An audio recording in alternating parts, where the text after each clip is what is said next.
Pessoal, o Botafogo ganhou do Bahia, sofrido, mas tem que ser sofrido, senão não é Botafogo, senão não é Brasileirão, né? Jogo de 6 pontos, ambos queriam ficar em quarto lugar no Brasileirão, o Botafogo ganhou o jogo e conseguiu pegar a vaga, por enquanto, até o próximo jogo pelo menos, nós estamos dentro do G4, que é o objetivo que nos resta buscar nesse campeonato.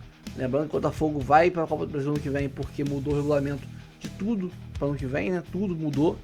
E lembrando também que ano que vem o ano começa em janeiro, tá, Textor? 28 de janeiro o Brasileirão começa e pega pra capar desde o primeiro mês do ano. Bom, vamos aqui reagir ao troca de passes, tem muita informação sobre o jogo, tem também os pitacos do PC Oliveira sobre os pênaltis, expulsões e etc. Isso e muito mais pra vocês agora. Antes disso tudo, por favor, deixa o like, comenta, compartilha, se inscreve no canal, ativa o sininho. Tá muito ruim o alcance, porque o pessoal tá abandonando os conteúdos do Botafogo ultimamente, tá? Estamos aí com 10% do alcance que a gente tinha nos dias ruins. Nos dias bons e médios tá menos que isso. Então, dá uma moral pra gente. Vamos aí seguir pro vídeo, vamos reagir. Hype o vídeo, é muito importante pro canal. Bora assistir, depois a gente volta. Fechando esta quarta-feira, agora mais tarde da noite, Botafogo venceu o Bahia no Newton Santos 2-1 e Santos e Grêmio empataram por 1-1. Vamos começar a falar sobre todos esses jogos a partir de agora e vou começar a conversar com Carlos Eduardo Mansur. Ô Mansur, parece inacreditável, daqui a pouco a gente vai ter a participação do nosso time da transmissão aqui no Troca. Inacreditável como o Botafogo acabou ficando com o jogo em risco. Depois de ter tantas oportunidades para fazer gols, de ter o Bahia tido o Sanabria expulso por simulação na segunda parte, o Bahia pouco fazia durante o jogo até marcar o seu primeiro gol, e aí todo mundo lá no Newton Santos estava meio arrepiado com o possível gol de empate do Bahia. Não, Mansur, boa noite. Boa noite, Felipe. Boa noite, Alex. Todo mundo que assiste o Troca. É porque tem um humor da arquibancada em torno do Botafogo. Naturalmente, ele não é dos melhores por tudo que a temporada vem acumulando. E isso, às vezes, faz com que passe despercebido o fato de que o Botafogo tem momentos bons, de alto nível, de futebol de hoje, né? E hoje era um desses momentos. O primeiro tempo, em especial, o Botafogo construiu mais do que o suficiente para ter uma vantagem mais confortável do que o 1-0 que ele levou para o vestiário. O curioso desse jogo é como ele muda a feição dele assim, muito rapidamente. Porque começa o segundo tempo, todo mundo com a expectativa de que o Bahia, com 2 mudanças no intervalo do Rogério, fosse ser um time um pouco mais competitivo, conseguisse ser mais agressivo com bola, criar um pouco mais. Só que com 15 segundos de segundo tempo, 20 segundos de segundo tempo, o Botafogo encontra o 2-0. O jogo ali parecia, além do controle que o Botafogo já tinha do jogo, parecia com o placar absolutamente encaminhado. E o Bahia encontra um gol numa cobrança de falta que a bola desvia no ombro do Caio e acaba enganando o Léo Link. E a partir daí, o Botafogo não chegou a ser dominado, encurralado pelo Bahia, mas vira um time inseguro. O Botafogo tem tido essas oscilações, inclusive, de uma certa dose de insegurança durante o jogo. Olha que é uma vantagem mínima. Assim como surgiu o primeiro gol do Bahia de maneira inesperada e um gol que parecia que não sairia, né, pelo controle que o Botafogo tinha do jogo, qualquer bola vadia, como a gente fala no futebol, poderia ter causado empate. O Botafogo era melhor time do que o Bahia. Ainda teve a expulsão do Sanabria, né? Um lance que a gente vai até discutir mais adiante. Eu achei o segundo cartão um pouco rigoroso demais na arbitragem. Mas, enfim, o fato é que ainda assim o Botafogo flertou com o risco de um jogo em que ele foi muito superior. De bom, leva um bom desempenho, né? O Botafogo voltou a ter bons momentos do jogo. Tinha tido, inclusive, no clássico com o Fluminense quando perdeu, mas ali oscilou muito, fez um segundo tempo que não foi bom. Hoje eu acho que o Botafogo fez uma boa partida e ganhou com justiça o jogo. É isso, e com a vitória, né, tá aqui a classificação, atrás do Alex ali a primeira página, o Botafogo entra no G4. É a primeira vez no campeonato que o Botafogo entra no G4 da competição, ultrapassa o Mirassol, né, o empate do Bragantino com o Bragantino foi ruim para o time do interior paulista, né, para o Mirassol, no caso, porque ele estacionou ali nos 43 pontos, já havia perdido na última rodada para o Atlético Mineiro, e isso permitiu a ultrapassagem aí do Botafogo, né? Chega ao mesmo número de pontos. Nos critérios de desempate, o Botafogo agora é o 4º colocado. Vamos começar falando sobre o Botafogo, né? E essa vitória importante que coloca pela primeira vez o Botafogo no G4 do Campeonato Brasileiro. Mansur estava dizendo aqui sobre os bons momentos, né? Boas impressões que o Botafogo deixou hoje no jogo contra o Bahia. A gente vai começar a mostrar os melhores momentos para vocês. Daqui a pouco a nossa equipe de transmissão vai participar com a gente. Numa grande exibição para mim de Vitinho, né? Porque o Botafogo construiu muito pelo lado direito, especialmente no primeiro tempo. Quase tudo passava pelos pés do Vitinho, que terminou a jogada sempre com muita qualidade, né, Mansur? Não à toa, esteve na lista do Ancelotti, dessa vez não foi lembrado, mas esteve na última lista, né? E, assim, é um mecanismo que o Botafogo já tem desde o ano passado, de ter o Vitinho... Confundi aqui, ele esteve na lista mesmo, né? Ele entrou no jogo lá em La Paz, ó. Ah, não, porque por algum momento eu pensei de ter me traído aqui. Mas assim, sobre o Botafogo e especificamente o Vitinho, é algo que o Botafogo já tem muito claro desde o ano passado, que é essa possibilidade de ter o Vitinho, ora abrindo o campo, ora atacando a área com um dos meias. Antigamente era o Arthur agora começou hoje no banco. Quem partia do lado direito era o Santos, aí tá aí o Vitinho fazendo esse ataque à área para finalizar num belo lançamento, né, do Marlon. Olha lá, o chute pegou meio de canela, pegou né? bem. Mas enfim, o Botafogo tem esse mecanismo muito claramente definido e com o Ancelotti continua acontecendo. Foi hoje o lado mais forte. O Cuiabano começava, embora seja um jogador de muita força, a minha sensação é que esse é o único momento do Bahia no primeiro tempo, que é uma boa... O Botafogo não defende bem esse lance. O Bahia em poucos toques atravessa o campo. O Zé Guilherme tem a chance do chute, a bola bate no pé da trave. A minha impressão é que o Ancelotti quis usar o Cuiabano mais como jogador de chegada do que já recebendo, posicionado por ali. Então ele iniciava as jogadas um pouco mais baixo, um pouco mais na base da jogada. E na hora da definição ele se apresentava em progressão. Aí é o lance do gol do Jefinho, né? Batida cruzada do Cuiabano, logo na primeira jogada do segundo tempo, que parecia que matava o jogo. Então o Botafogo teve isso. O Santos jogou, tecnicamente hoje voltou a jogar bem, ele tinha tido uma oscilação, o Santos Rodrigues, hoje ele voltou a jogar bem, e o Botafogo era bastante superior, com bastante controle do jogo. Com o 2-0 parecia que o jogo estava absolutamente definido, mas vai acontecer esse lance aí, ó. A bola, se a gente reparar na outra imagem, no replay, ó, ela toca no ombro do Caio e acaba impedindo o Léo Link de chegar. E aí o jogo fica vivo, né? Porque se gera mais certeza. Esse é o lance da expulsão. Daqui a pouco a gente vai conversar com Paulo César de Oliveira sobre a expulsão, né? Ele já tinha um cartão amarelo, recebe o segundo e, consequentemente, o vermelho. Isso. Agora é o seguinte, eu acho que o torcedor do Botafogo, nesse momento, ele deve estar se perguntando, né? Qual é o real Botafogo, né? Porque o Botafogo tem oscilado muito, assim, de ótimos momentos, bons jogos, como o de hoje, eu acho que foi um bom jogo. Não sei se você concorda, Alex. Mas de jogos que ele tem deixado a desejar, seja pelos desfalques, o Botafogo tem convivido com muitos desfalques, mas essa mudança de humor do botafoguense, né? Diante das apresentações do time, eu acho que tem deixado o torcedor um pouco com a pulga atrás da orelha sobre qual vai ser o futuro do Botafogo no campeonato, né, Alex? Então, cara, essa relação com o torcedor também... O torcedor, ele, naturalmente, ele fica muito mal acostumado quando vem um ano como foi o ano passado, com essas conquistas que teve. E ainda assim, esse time tá ali com 43 pontos ainda. Lógico, perdeu pontos, assim, de jogos, não só do 3-0, né, mas... que ele fez por onde, jogou bem uma parte do jogo, constrói o resultado, seja de início ou lá pro final, e acaba pagando. Então, o Botafogo vai se arrepender muito por essas falhas, todas que aconteceram no ano, e os adversários agradecem, né? Porque o time, ele é muito bom, né, cara? Isso se mostra. Ainda mais com a melhora do Santos Rodrigues, com o gol e a melhora também que a gente vê do Jefinho.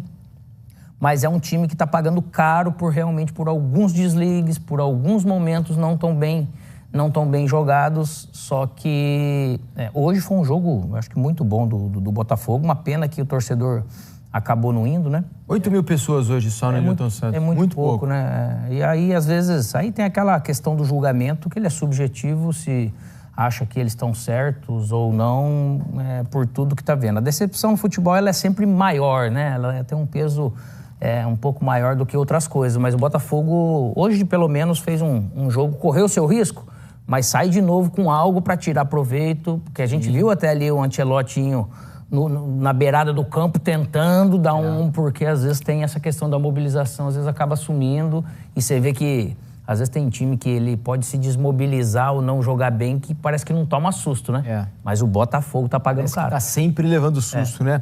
Vamos fazer o seguinte, vamos ao Newton Santos então, porque lá Dandan Pereira, Renata Mendonça e Grafite fizeram a transmissão no Premier, você acompanhou e a gente traz a participação deles agora aqui no Troca de Passes. Imagino que tenham gostado do jogo, foi um bom jogo no Newton Santos, pena que para pouca gente, né, Dandan? Só 8.000 pessoas por aí. Bem-vindo ao Troca, amigo. É isso, pouca gente aqui no Newton, audiência bombando no Premier, pelo menos isso, né, galera do Botafogo, do Bahia também, alô Salvador. Eu achei, sabe o que, Diniz? Aliás, boa noite pro Mansur, um salve pro Alex, rei das pizzas.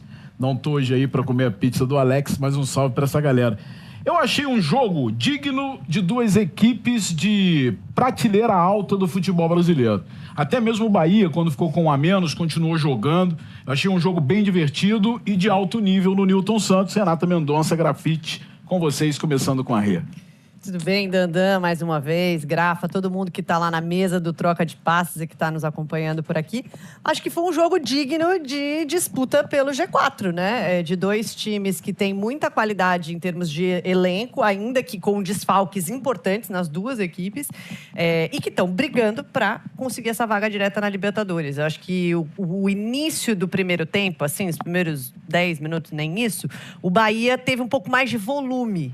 Teve mais a bola, construiu jogadas, mas ele não conseguia terminar as jogadas, né? Ele não conseguia transformar essas jogadas em finalização. Devolvia a bola para o Botafogo, que aí começou a gostar do jogo com as jogadas pelo lado direito com o Vitinho, né? E desde a saída do Juba, e eu acho que isso é um ponto importante desse jogo, o Juba sai lesionado no início ainda do primeiro tempo, e desde então o Bahia tem muita dificuldade, tanto para construir com bola, porque é o papel do Juba, ele ajuda, ele faz como que um segundo volante com bola, e tanto para defender, porque aí quando o Zé Guilherme entra, a gente vê nessa jogada, o Sanabria não marca, o Zé Guilherme tá fechando dentro da área, mas ninguém chega no Santi Rodrigues, que faz toda uma movimentação, enfim. Para mim o primeiro tempo foi praticamente todo do Botafogo, só aquele iniciozinho, né?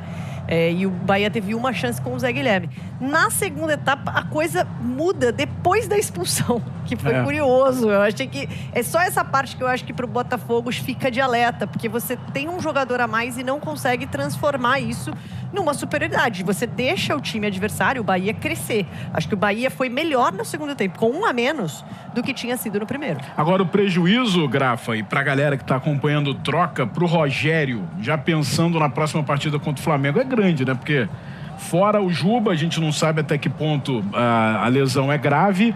O Sanabria recebendo cartão vermelho e tem só um Flamengo no domingo. E tem Nestor, também suspenso, e o Ramos Mingo saiu machucado também, não sabemos se terá condições de jogo. É verdade. Boa noite, Dandan, Renata, Diniz, Mansur e Alex, amigos do Troca.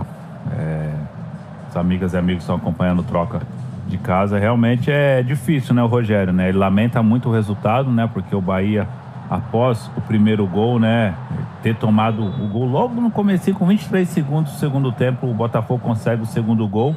E aí o Rogério já havia feito umas trocas no intervalo para tentar mudar a equipe, né? Veio com o Rodrigo Nestor já no intervalo e o Thiago que entraram, né, para ajudar a equipe, para fechar esse lado direito do Botafogo, né? Tanto é que o Vitinho no segundo tempo não jogou com tanta intensidade como jogou no primeiro. E aí a expulsão do Sanabria, que prejudicou bastante o Bahia. O Bahia ainda mesmo assim conseguiu buscar esse resultado. E o Juba, além de estar lesionado, ele toma o terceiro amarelo no banco, né? Numa discussão ali após a expulsão do Sanabria, o Juba vai questionar a arbitragem, toma o terceiro amarelo, já está suspenso do jogo, mesmo que tenha condições de se recuperar. Então o Rogério lamenta o resultado de hoje, lamenta os desfalques importantes que vai ter para o jogo contra o Flamengo na próxima semana. No final de semana passado, o Davi Lancelotti também falou bastante dos desfalques, né, do clássico contra o Fluminense, os desfalques que tinha. Hoje ele tinha uma equipe mais forte em campo, mas nesse momento da temporada todos os clubes estão passando por isso. É nesse momento que você avalia elenco, que você testa bastante o seu elenco. Mas eu tô com a Renata também, foi um jogo digno de dois clubes que estão buscando o G4 ali. O Botafogo conseguiu a vitória, entra no G4 agora e deixa o Bahia 3 pontos atrás, mas com um jogo a menos ainda, né, Dandan? Dana, desculpa, só para completar alguns pontos. O Santi Rodrigues fez um partidaço, né? Assim, foi um jogo... Acho que ele já tem tomado conta dessa posição, né? Como atacante ali pelo lado direito, e hoje ele foi muito bem. Do lado do Bahia, depois que o Ramos Mingo se machuca, o Rezende vai para a zaga, ele também faz... Ele e o Gabriel Xavier foram muito bem, com 1 a menos, o que é muito difícil. E o Bahia estava pressionando alto, inclusive, em vários momentos, jogando com 1 a menos. Então, para essa linha de zaga é super difícil, você tem que fechar, né, espaços. Acho que o Gabriel Xavier impede um lançamento ali pro Arthur Cabral, que foi na medida. Então, assim, foi uma partida muito segura, inclusive do Rezende, que de volante foi recuado para zagueiro. E eu acho que fica aí para o Botafogo mais esse alerta do segundo tempo, porque eu acho que não só o fato de ter um jogador a mais, mas uma queda de rendimento depois que faz o 2-0. E aí ver o Bahia fazer o gol, de repente o Bahia está crescendo no jogo e o Botafogo sai nos últimos minutos sofrendo de um jogo que tinha 1 a mais, né? Então essa que foi o pequeno porém aí da vitória do Botafogo. Ô Diniz, o Bahia pega o Flamengo, o Fluminense, o Botafogo pega o Internacional. E só uma curiosidade, o Botafogo quebrou hoje uma série contra o Bahia, né? Não vencia 5 jogos. Sim. O Bahia não perdeu pro Super Botafogo, campeão da Libertadores, campeão brasileiro, e ainda eliminou o Botafogo ano passado da Copa do Brasil. Então o Botafogo quebra hoje essa série contra o Tricolor. Uma última coisa para o pessoal do Troca, não sei se vai ter depois PC analisando, ele falou pra gente aqui na transmissão que a expulsão tinha sido correta, né? O segundo amarelo, mas a gente ficou com a impressão aqui que o primeiro amarelo também foi por uma certa encenação, né? Foi no finalzinho do primeiro tempo, um lance cuiabano faz a falta no Sanabria, o Sanabria fica um tempo caído e aí, de repente, quando ele levanta, o árbitro dá o cartão amarelo. Seriam dois amarelos por encenação, né? O que acho que torna a expulsão ainda mais chamativa, vamos dizer assim, também para o PC depois analisar. A gente está mostrando um deles aí, ó. O cuiabano puxa com a mão, né? Foi do primeiro tempo. Ele pega o pé com a mão e aí o Sanabria parece que foi mordido por uma serpente ali, né? Parecia que estava sendo comido por uma cobra. Mas, enfim, a gente vai conversar com o PC daqui a pouco. Deixa eu agradecer aqui. Dandan, Renata, Grafa, obrigado, meus amigos, pela participação. Valeu, aqui gente. No Troca Bom de programa. Passes. Olha, só para dar certinho aqui a lista de desfalques do Bahia para o jogo contra o Flamengo. Olha só. Anote aí, Mansur, porque a lista é extensa.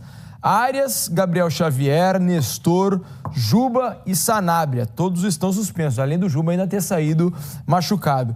E o Ramos Mingo, saiu com dores, com o auxílio, com a colaboração de Eric Faria, que também está acompanhando de casa. Um abraço para o Eric. Sem contar o pessoal que já está fora o Exato, tempo. Puga, Alexandre. Ou seja, muita gente fora, provavelmente, para o jogo contra o Flamengo. Daqui a pouco a gente vai falar com Paulo César de Oliveira sobre os lances mais polêmicos e daqui a pouco também teremos a nossa equipe que participou da transmissão de Santos e Grêmio. Aí já é no jogo do Botafogo, né, contra o Bahia. O cartão amarelo para o Arias por uma falta perigosa no Arthur Cabral e um cartão amarelo do Sanabria por simulação, o primeiro cartão. Vamos lá, vamos rodar o lance aí, ver se o nosso time separou.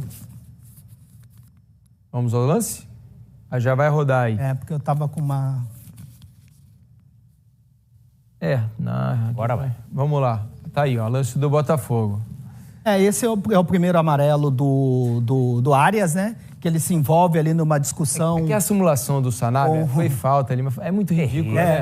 Do Sanabria, né? Que ele se envolve na discussão aí com o cuiabano. Acaba ali recebendo o cartão amarelo, né? Fiquei aliviado que ele conseguiu se levantar depois. Depois de tudo isso.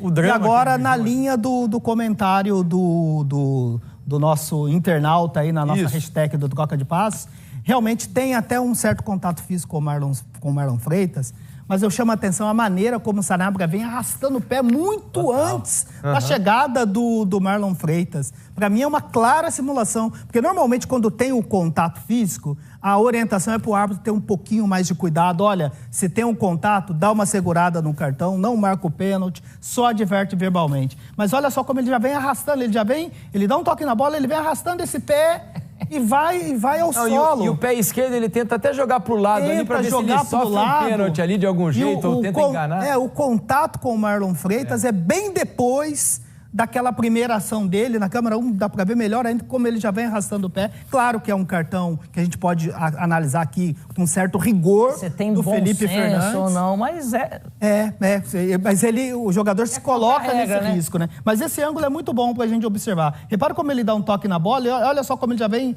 arrastando aquele pé direito, buscando totalmente o contato, jogando a perna esquerda para esse contato com o Marlon Freitas. Tem um rigor do Felipe Fernandes? Tem um rigor. A maioria dos árbitros... de cartão toda hora, né? Oi? A gente não vê esse Não vê. cartão Normalmente toda hora. é mais quando o jogador tá livre, tá sozinho e tenta enganar o árbitro. Mas assim, ele tá bem posicionado. Ele tem bom ângulo e toma a decisão. Esse é o mesmo, para mim, é o mesmo exemplo sobre a questão da expulsão do goleiro do Vasco. Do Léo Jardim. Do Léo Jardim, não é comum de fazerem, mas quem fez que tá de parabéns. Quem não fez, o bom senso no futebol eu acho que vale, ok. Não seria um crime. Não dá pra reclamar. Mas ele errou, ele tentou o simular jogador se dentro da coloca área, nessa Claramente posição. tentou simular. Esse É isso. Vamos a Santos E outra, e Grêmio. só pela a atuação dele da primeira, ele já devia ser expulso lá, né? Foi feio, hein? Eu não sei como o jogador olha na. O cara pegou a imagem. mão do coisa. O Sanabria tá assistindo o Troca de Paz. Não sei como ele olha e fala, não é possível. Mas vai olhar porque vira Os meme. companheiros devem tirar sarro dele, né? Porque não é possível. Isso. Calma, não vai embora ainda. Aqui em cima tem um vídeo especialmente escolhido pra você. E aqui embaixo tem o último vídeo que a gente postou. Corre lá e assiste, é maneiro. E aqui você vai se inscrever no canal. Clica aqui, se inscreve no canal, dá essa moral pra gente. Tamo junto.